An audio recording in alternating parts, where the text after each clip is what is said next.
Hello दोस्तों, कैसे हो।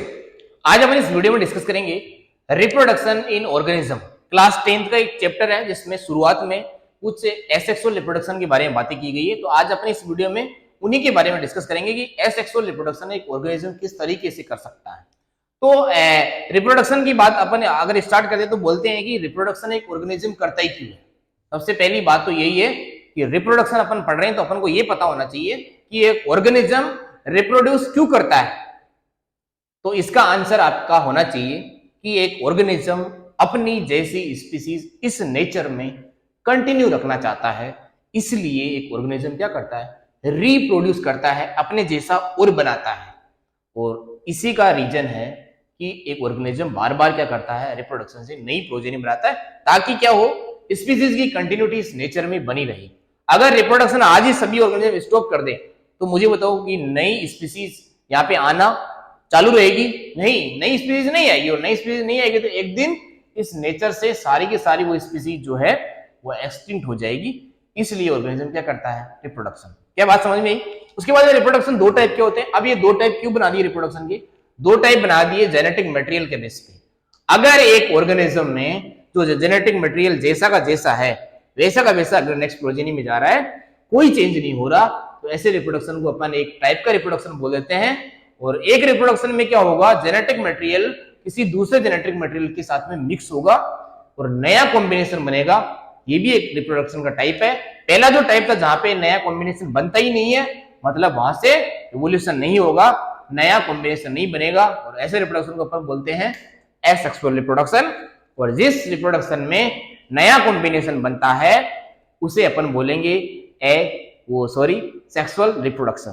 क्या इतनी बात समझ में आई? अब यहाँ पे बात करेंगे अपन आज सिर्फ और सिर्फ एसेक्सुअल रिप्रोडक्शन की, कि एक लोअर ऑर्गेनिज्म जो होते हैं, यूनिसेलुलर ऑर्गेनिज्म जो होते हैं, वो किस तरीके से रिप्रोड्यूस करके नई प्रोजेनी बना लेते हैं। सबसे पहला टाइप यहाँ पे एसेक्सुअल रिप्रोडक्शन में है फिजन। फिजन यानी होता है विखंडन, दो पार्ट में डिवाइड हो जाना। अब दो पार्ट में एक ऑर्गेनिज्म किस किस तरीके से डिवाइड होता है, सबसे पहली बात ब्रेक डाउन। सबसे पहला टाइप है इसका simple binary fission. Simple binary fission आपने यहाँ पे देखा होगा अमीबा। तो मैं यहाँ पे ले देता हूँ अमीबा, इसका एग्जाम्पल है। अमीबा इसका क्या है, एग्जाम्पल है। अमीबा में क्या होता है, जैसे ही वो थोड़ा सा उसका साइज बढ़ता है, जैसे ही वो नई प्रोजेनी बनाना चाहता है तो वो किसी भी प्लेन से दो पार्ट में डिवाइड हो जाता है। अमीबा को आप किसी भी प्लेन से दो पार्ट में डिवाइड करके नई अमीबा बना सकते हैं। तो ये है सिंपल बाइनरी फिजन, जो किसी भी एनी प्लेन से डिवाइड हो सकता है। सिंपल बाइनरी फिजन बोलते हैं। बाइनरी यानी क्या होता है, बाइनरी यानी दो होता है। देखो कंप्यूटर की लैंग्वेज कैसी होती है, बाइनरी लैंग्वेज, बाइनरी का मतलब होता है 0 1 0 1 1 0, वह बाइनरी बाइनरी दो होता है। तो अगर एक ऑर्गेनिज्म दो पार्ट में डिवाइड हो उसे अपन बाइनरी फिजन बोलते हैं। तो अमीबा में सिंपल बाइनरी फिजन मिलता है।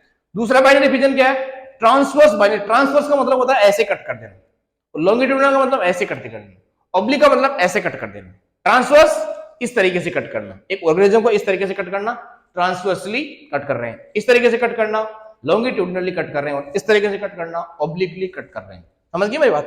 तो ट्रांसवर्स सेक्शन अगर बना रहे हैं, मतलब ट्रांसवर्स बाइनरी फिजन कर रहे हैं, तो पैरामीशियम जो स्लीपर लाइक एनिमल होता है, चप्पल जैसा होता है, उस ऑर्गेनिज्म को अपन इस तरीके से डिवाइड करेंगे। उसमें एक यहाँ पे माइक्रो न्यूक्लियस मिलेगा, यहाँ पे मैं लिख देता हूं माइक्रो न्यूक्लियस, और एक यहाँ पे मिलेगा मैक्रो न्यूक्लियस। तो ये हो गया मैक्रो न्यूक्लियस और एक हो गया माइक्रो न्यूक्लियस। इस तरीके से अगर आप इसे ऐसे ट्रांसवर्सली कट कर देंगे तो माइक्रो न्यूक्लियस ये मैक्रो बना लेगा और मैक्रो माइक्रो बना लेगा। मतलब इन दोनों न्यूक्लियस में कैपेसिटी होती है, और ये वापस इससे एक नया पैरामीशियम, इससे एक नया पैरामीशियम बन जाएगा।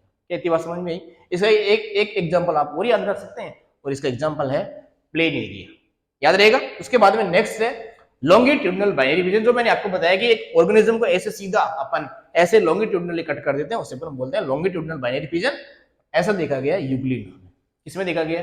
यूग्लिना में ऐसा होता है। चलो, यूग्लिना एक ऐसा ऑर्गेनिज्म है जिसमें अगर लाइट की प्रेजेंस है तो वो फोटोसिंथेसिस करता है, और अगर उसमें लाइट की प्रेजेंस नहीं है उसके सराउंडिंग में, तो वो हेट्रोट्रोप की तरह बिहेव करता है, मतलब प्लांट जैसा भी है और एनिमल जैसा भी है। कौन? यूग्लिना। स्पेशल कैरेक्टर है भाई, नेचर में डेवलपमेंट इसी तरीके से हुआ।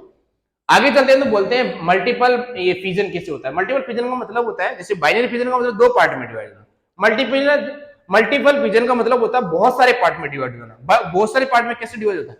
अमीबा भी बहुत सारे पार्ट में डिवाइड होता है। कब? जब वो एडवर्स कंडीशन में होता है। एडवर्स कंडीशन का मतलब उसके सराउंडिंग में कोई भी सुटेबल कंडीशन नहीं है, तो क्या करता है वो अपने चारों ओर एक लेयर बनाता है, और इस लेयर के फॉर्मेशन की प्रोसेस को अपन एनसिस्टमेंट बोलते हैं। आपको याद नहीं रखना, फिर भी आप मैं यहाँ पे लिखता हूँ एनसिस्टमेंट। एनसिस्टमेंट इस प्रोसेस को बोलते हैं। एनसिस्टमेंट प्रोसेस से ये क्या करता है, अपने चारों ओर एक प्रोटेक्टिव लेयर सीक्रेट कर लेता है, और प्रोटेक्टिव लेयर सीक्रेट करने के बाद अमीबा अंदर ही अंदर क्या करता है, मल्टीपल फिजन करता है। मल्टीपल फिजन करता है। मल्टीपल फिजन से क्या होता है, बहुत सारे अंदर ही अंदर क्या बना लेता है, स्पोर बना लेता है, और जब भी ये सूटेबल कंडीशन में आता है तो इसमें रप्तरेशन होता है, और ये सारे के सारे जो ये स्पोर है वो सब नए अमीबा बन जाते हैं। क्या समझ में ये बात? मल्टीपल फिजन मतलब बहुत सारे अमीबा बन जाना, या फिर बहुत सारे ऑर्गेनिज्म प्रोड्यूस हो जाना एक ऑर्गेनिज्म से। एक प्रोसेस आती है साइजोगोनी। साइजोगोनी का मतलब होता है, देखो अमीबा ये एडवर्स कंडीशन में ऐसा कर रहा था, अगर कोई ऑर्गेनिज्म सुटेबल कंडीशन में बहुत सारे न्यूक्लियस बना लेता है सुटेबल कंडीशन में, तो उसे बोलते हैं अपन साइजोगोनी। और साइजोगोनी होती है प्लाज्मोडियम में। जब ये प्लाज्मोडियम का ये पार्ट यहाँ से रप्चर होता है, बहुत सारे प्लाज्मोडियम बन जाते हैं, मतलब बहुत सारे ऑर्गेनिज्म बन जाते हैं। यहाँ पे ग्रुप ऑफ ऑर्गेनिज्म को यहाँ पे प्लाज्मोडियम अपन बोल देते हैं। समझ गए मेरी बात? इसके बाद में अगर अपन आगे चलेंगे तो बात आ रही है बडिंग। बडिंग का मतलब होता है, जैसे एक प्लांट है, उस प्लांट पे छोटी सी बड निकलती है, वो बड बड़ी होती है, और वो टूट के जब अलग गिरती है तो एक नया प्लांट बन जाता है। इस तरीके से बडिंग होती है। तो बडिंग कहाँ पे होती है? बडिंग का मतलब होता है बड का बनना और फिर वो नया ऑर्गेनिज्म बन जाना। तो बडिंग होती है दो तरीके से। एक होती है एक्सोजिनसली। एक्सो यानी क्या होता है? एग्जिट। एग्जिट पार्ट में क्या हो रहा है? डेवलपमेंट हो रहा है, जनरेशन हो रहा है। एंडो यानी तो अंदर, अंदर वाले पार्ट में जनरेशन हो रहा है। तो अगर एग्जिट वाले पार्ट में जनरेशन हो रहा है, देखो यहाँ पे ये एक हाइड्रा है, ये हाइड्रा की मेन बॉडी है। इस हाइड्रा की मेन बॉडी से देखो ये साइड में से एक बड निकल रही है, और ये बड धीरे धीरे बड़ी होगी, और ऐसा एक हाइड्रा बनेगा, और ये फिर लास्ट में टूट के अलग हो जाएगा, और ये क्या बन जाएगा? नया हाइड्रा बन जाएगा। इसे बोलते हैं हाइड्रा में बडिंग। तो बडिंग इन हाइड्रा। ऐसा ही एक क्या होता है, स्पंज होता है, फ्रेश वाटर स्पंज, जिसमें क्या होता है, अंदर ही अंदर बहुत सारी बड बन जाती है, और बहुत सारी बड बनने के बाद में ये टूटता है। इन सभी बड को अपन यहाँ पे जेम्यूल बोल देते हैं। ये जेम्यूल जब ये यहाँ से रप्चर होता है, तो ये जेम्यूल जब बाहर एक्सपोज होते हैं तो सभी क्या बन जाते हैं? नए स्पंज बन जाते हैं। इसे पर हम क्या बोलते हैं? बडिंग बोलते हैं। ये भी एक तरीके का मल्टीपल फिजन जैसा ही कुछ यहाँ पे प्रोसेस हो जाता है, जिसे अपन बडिंग प्रोसेस बोलते हैं। ये इंटरनल बडिंग है और ये एक्सटर्नल बडिंग है। इसे एक्सोजिनसली बोलते हैं, इसे एंडोजिनसली बोलते हैं। ऐसी बडिंग यीस्ट में भी देखने को मिलती है। यीस्ट में जो बडिंग होती है ये सेम तरीके से होती है, लेकिन उस प्रोसेस को अपन टोरुलेशन बोल देते हैं। तो यीस्ट में जो बडिंग होती है उससे अपन क्या बोलेंगे? टोरुलेशन। यहाँ पे मैंने लिख रखा है। आगे लास्ट वाला जो यहाँ पे पॉइंट है वो है फ्रेगमेंटेशन। फ्रेगमेंटेशन का मतलब होता है एक ऑर्गेनिज्म है, उसके में ऐसे बहुत सारे कट लगा के बहुत सारे फ्रेगमेंट बना दूं, और सभी फ्रेगमेंट को फेंक दूं ऐसे, तो सारे के सारे फ्रेगमेंट क्या बन जाएंगे? नया ऑर्गेनिज्म बन जाएगा। किस किस में ऐसा होता है? ध्यान से देखना। Every body part develop into नया ऑर्गेनिज्म, न्यू ऑर्गेनिज्म में डेवलप हो जाता है। देखो स्पंज में यहाँ पे ये सारा का सारा पार्ट नया ऑर्गेनिज्म बनाता है, स्पंज बनाता है। हाइड्रा में भी ऐसा हो सकता है। हाइड्रा में बडिंग होगी और यहाँ से अपन इसे कट करेंगे तो यहाँ से भी नया पार्ट बन जाता है। उसके बाद में प्लेनेरिया में 100% रीजनरेशन कैपेसिटी होती है। तो यहाँ पे प्लेनेरिया रोटिफर्स है और कुछ स्टारफिश है, जिसमें क्या होता है, कुछ पार्ट अगर कट करके अपन फेंक देते हैं तो सारे के सारे पार्ट नया ऑर्गेनिज्म में कन्वर्ट हो जाता है।